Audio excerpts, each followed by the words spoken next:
أنفسنا ومن سيئات أعمالنا من يهده الله فلا مضل له ومن يضلل فلا هادي له وأشهد أن لا إله إلا الله وأشهد أن محمدا عبده ورسوله أما بعد أعوذ بالله السميع العليم من الشيطان الرجيم من حمده ونفخه ونفخه بسم الله الرحمن الرحيم يا أيها الذين آمنوا اتقوا الله حق تقاته ولا تموتن إلا وأنتم مسلمون يا أيها الناس اتقوا ربكم الذي خلقكم من نفس واحدة وخلق منها زوجها وبث منهما رجالا كثيرا ونساء واتقوا الله الذي تساءلون به والأرحام إن الله كان عليكم رقيبا يا أيها الذين آمنوا اتقوا الله وقولوا قولا سديدا يصلح لكم أعمالكم ويغفر لكم ذنوبكم ومن يطع الله ورسوله فقد فاز فوزا عظيما خطبے کو روک کر کے میں ایک بات نصیحت کروں نماز پڑھ کر کے خطبے کے اندر نہ بیٹھنا یہ دعا سے محرومی ہے سمجھ لیجیے کہ اللہ رب العالمین ہم کو پسند نہیں کر رہا ورنہ یہاں ہے کہ نماز جمع کرنے کا مسلمانوں کو جمع ہونے کا عین مقصد یہ ہوتا ہے وہ معلوم ہے وہ یہ ہوتا ہے کہ مسلمانوں کو دعا کرنی ہے وقال الله تبارك وتعالى في مقام آخر لا إله إلا الله يقولون ولا يسمعون ولكن ينالون التقوى منكم وقال قل إن صلاتي ونسكي ومحياي ومماتي لله رب العالمين رب اشرح لي صدري ويسر لي أمري واحلل عقدة من لساني يفقهوا قولي رب زدني علما رب زدني علما اللهم رب زدني علما تعرف التوحيد كبرياء بڑائی حمد و ستائش اللہ رب العالمین کے لیے ایک وسیلہ ہے ہم سب کا خالق و مالک درود و سلام ہم پیارے نبی جناب محمد رسول اللہ صلی اللہ علیہ وسلم کی ذات مبارکہ پر اللہم صلی وسلم مبارک علیہ عزیزان اکرامی اللہ رب العالمین کا بھی بیان سلام کرم ہے کہ اس نے جو ہمیں دو قومی تہوار ہوئے ہیں ہمیں دوسرا تہوار منانے کی توفیق بخشی اور ہمیں موقع دیا ورنہ ہمارے بہت سے احباب ہمارے بہت سے رشتہ دار بہت سے ساتھی و ہمارے جیسے ہیں جو پچھلے وقت میں ہمارے ساتھ موجود تھے لیکن آج وہ موجود نہیں ہوتا ہم نے گزار تھے یہ اللہ کا بہت بڑا احسان ہے اللہ رب العالمین نے آج ہمیں عید کی نماز ادا کرنے کا موقع دیا سامعین حضرات عید الاضحیٰ کا موقع بڑی خوشی کا موقع ہے اور آج عید الاضحیٰ قربانی کا دن اصل میں جو قربانی ہے یہ اپنے پیچھے کچھ مقصد رکھتی ہے اس کے کچھ مقاصد ہیں کچھ قربانی ہم سے چاہتی ہے میں بہت مختصر آپ کے سامنے بیان کر کے انشاءاللہ اپنی بات کو ختم کر دوں گا اللہ رب العالمین سے بات اللہ رب العالمین صحیح کہنے پر مجھے اور آپ تمام لوگوں کو سننے کا عمل کرنے کی ضرورت پیدا کرتے ہیں آمین رب العالمین اصل میں جو قربانی ہے اس کا فلسفہ کیا ہے ہم نے جاننے کی کبھی کوشش کی اللہ رب العالمین نے اس دنیا کے اندر بہت سے انبیاء کرام کو بھیجا ہوئے انبیاء کرام کے اندر ایک نام آتا ہے خلیل اللہ حضرت ابراہیم علیہ السلام اللہ رب العالمین نے حضرت ابراہیم کو شروع سے آخر تک پریشانیوں سے مصیبتوں سے دقتوں سے آزمایا قربانیاں بڑی بڑی ابراہیم علیہ السلام انہیں قربانیوں میں ایک قربانی جو حضرت ابراہیم نے دی وہ یہ کہ اللہ رب العالمین حضرت ابراہیم علیہ السلام اللہ رب العالمین سے 80 سال دعا کرتے رہے کہ اللہ رب حبیب اسمائیں گے مجھے نیک والے بیٹا عطا کر دے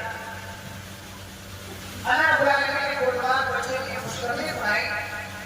حضرت اسماعیل علیہ السلام کے یہاں پیدا ہوئے چلیے بیٹا اپنے باپ کے ساتھ ہمیں سکھانا ملا کر کہ چلیے کے قابل ہوا تو اسی پیغمبر کو اللہ رب العالمین نے آزمائش سے پوچھا کیا آزمائش نکالا حضرت ابراہیم علیہ السلام خواب اندر دیکھتے ہیں کہ میں اپنے بیٹے کو اللہ رب العالمین کے نام سے سوا کر رہا ہوں اور آپ کے بعد بیدار ہوتے ہیں نیند سے اپنے بیٹے سے خواب پر ذکر کرتے ہیں اللہ رب العالمین نے حضرت ابراہیم کو قرآن کریم کا حصہ بنایا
ایسا بیٹا اللہ رب العالمین نے دیا.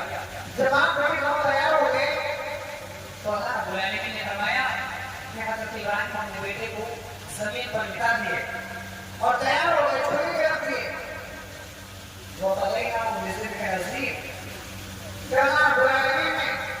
جب حضرت ابراہیم علیہ السلام اپنے بیٹے کو ذبح کرنے کے لیے کوئی مکمل طور پر طریقے سے تیار ہو چکے تو اللہ رب العالمین نے آسمان سے ندا کیا جائے وَلَا بِنَا وَإِنَّا إِبْرَاهِيمَ قَدْ صَدَّقْتَ الرُّؤْيَا إِنَّا كَذَلِكَ نَجْزِي الْمُحْسِنِينَ. ہم نے آسمان سے ندا لگا ابراہیم قَدْ صَدَّقْتَ الرُّؤْيَا, تم نے اپنے خواب کو پورا کر دکھایا, تم نے جو خواب دیکھا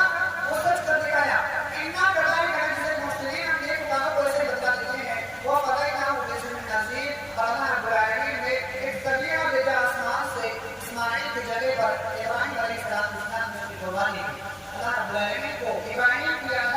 اتنی پسند آئی کہ پوری دنیا کے مسلمانوں کو اللہ رب العالمین نے اس کو سنت قرار دیا, جائز عمل قرار دیا اور اس کو طریقہ ابراہیم کو بتایا کہ اس کو کرنا ہے, آپ کو یہ سنت ہے. آج ہم اس سنت کو کرنے آئے ہیں ساتھ اس عمل کو ہم انجام دینے آئے ہیں. میرے ساتھ یہ قربانی کیا مقصد ہوتی ہے؟ یہ سنت ابراہیم علیہ السلام قربانی ہم سے کیا چاہتی ہے آئی ہے بہت مختصر آپ کو بتا رہے بات مختصر. قربانی کا جو پہلا مقصد ہوتا ہے, قربانی کا مقصد یہ نہیں ہوتا کہ آپ جانور 10,000 لے کر کے آئے اور اس کو ذبح کیا اور آپس میں اس کو کھانے پینے کے لیے فریج میں بھر لیا اور آپس میں کہا ایک مہینہ تک اس کو رکھے ہوئے کھا لے اور بس ایسو آرام سے زندگی گزر گئی. نہیں, اس طرح قربانی نہیں. قربانی کا ہمیں پہلا مقصد سکھاتی ہے وہ یہ ہے کہ انسان کی زندگی میں پوری کی پوری لائف میں اخلاص آ جائے, مخلص ہو جائے گا. اللہ رب العالمین نے قرآن کریم میں مجھے فرمایا تو ان صلاتی و نسکی و محیای و مماتی للہ رب العالمین. اے محمد رسول اللہ صلی اللہ علیہ وسلم, آپ یہ اعلان کر دیجئے ان صلاتی و نسکی و محیای و مماتی للہ رب العالمین, کہ کہیے میری نماز, میری قربانی, میرا جینا, میرا مرنا صرف اللہ رب العالمین کے لیے ہے. اللہ رب العالمین کے لیے میری رضا, میرا جینا, میرا مرنا, میری قربانی, میرا نماز, یہ سب کس کے لیے ہے؟ اللہ رب العالمین کے لیے. تو اگر آج ہمیں قربانی کر رہے, قربانی ہمیں جو سکھا رہے ہیں کہ اگر نماز پڑھ رہے ہیں اسے اللہ رب العالمین کے لیے, دکھاوے کے لیے نہیں. قربانی کر رہے اگر ہم کمتر ہیں, اگر ہم کمزور ہیں, 10,000 کا بدلہ چل جائے گا, 15 کا چل جائے گا, 2 لانے کی ضرورت نہیں ہے, 3 لانے کی ضرورت نہیں ہے. اللہ رب العالمین عمل کو دیکھتا, آپ کے تقوی کو دیکھتا, آپ کے اخلاص کو دیکھتا, آپ کے 3 اور 4 اور 10 بکرے نہیں دیکھتا. اگر مخلص نہیں ہے, اللہ رب العالمین کی رضا نہیں ہے, دوسروں کو دکھانا ہے تو آپ ایک بڑا ایک جانور نہیں بلکہ 100 جانور کی قربان کی کہ آپ قربانی اللہ کا ناقابل قبول نہیں. اللہ رب العالمین نے فرمایا قال ان نمائے بولتا ہوں میں متقین, اللہ کے متقیوں کی قربانی قبول ہوتی ہے. تو قربانی جو ہمیں پہلا مقصد دیتی ہے وہ ہے کہ ہمیں اپنی زندگی میں اخلاص لانا چاہیے. جو عمل میں ہم کریں اللہ کی رضا کے لیے ہو, جینا, میرا مرنا, میری نماز سب اللہ کے لیے, قربانی کے لیے اللہ کے لیے. قربانی کا پہلا مقصد اخلاص لانا چاہیے. قربانی کا دوسرا مقصد ہے کہ زندگی کے اندر تقویٰ آنا چاہیے. تقویٰ کسے کہتے ہیں؟ تقویٰ کہتے ہیں پرہیزگاری کو روکنے کو. اللہ رب العالمین نے جن کاموں سے منع کر دیا, اگرچہ ہمیں اس سے دنیا کے مفاد دکھنے فائدے نہیں کرے, لیکن ہمیں وہ نہیں کرنا. اسلام کا اس چیز کا نام تقویٰ ہے, اس چیز کو کہتے ہیں تقویٰ. اور جو آج قربانی کرتے ہیں بہت سے لوگ سمجھتے ہیں کہ ہم قربانی کرتے ہیں تو یہ ہمارا گوشت ہے, جو ہمارا خون ہے, یہ اللہ کا معاشرہ. اللہ رب العالمین نے اس کے بارے میں قرآن کی آیت فرمائی نہیں اللہ لوگوں کو اللہ کو. اے لوگوں, تم یہ سمجھتے ہو کہ تمہارا قربانی کا گوشت اور قربانی کا خون اللہ کا گوشت ہے. اصل میں یہ آیت نازل ہوئی ہے, وہ کس لیے نازل ہوئی؟ وہ سارے مشرکین جو تھے وہ جب حج